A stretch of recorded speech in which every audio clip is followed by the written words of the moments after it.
New York City, 2023. On the 32nd floor of a glass skyscraper, Ethan Walsh stared into the glowing screen of his laptop. Outside, the city pulsed with life, but inside he felt like a ghost, present but empty. At 29, he had everything that defined success: a high-paying job in digital marketing, a penthouse with a skyline view, and followers who envied his perfect life. But deep down he was hollow. Every morning he woke up with a heaviness he couldn't explain. The moment his eyes opened, he'd already feel tired. He drowned himself in caffeine, forced smiles in meetings, and stayed late just to avoid going home. Sleep came through pills, emotions came through scrolling. Every call from his mom went unanswered, every real feeling went buried. One evening, staring into the bathroom mirror, he whispered to himself, "I don't know who I am anymore." 3 days later, during a client presentation, Ethan collapsed. The world didn't stop, he did.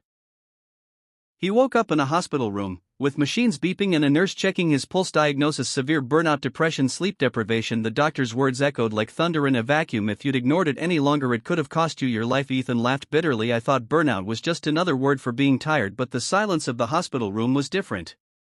There were no notifications, no emails, no deadlines, just him alone staring at a ceiling that didn't expect anything from him. And that's when his nurse Amelia quietly handed him a notepad. On the first page she'd written one sentence: "Write down who you were before the world told you who to be." For the first time in years he paused, and then slowly he wrote, "I used to paint, I loved walking in the rain, I wanted to start a podcast about mental health, I wanted to help people feel less alone, I wanted to feel alive, not just busy." The tears came without warning, not because he was weak, but because he was finally honest.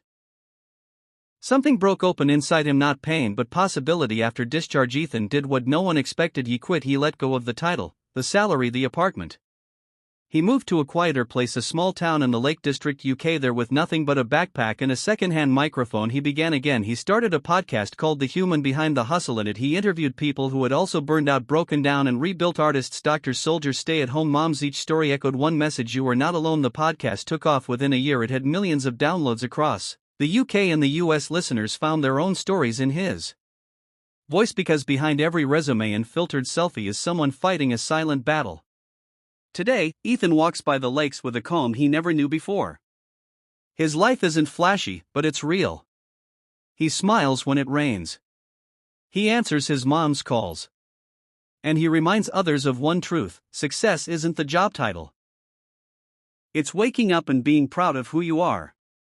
If you feel lost, remember, sometimes falling apart is how we begin to fall into place. Don't be afraid to start over. The real you is not gone. The real you is waiting, just beneath the noise.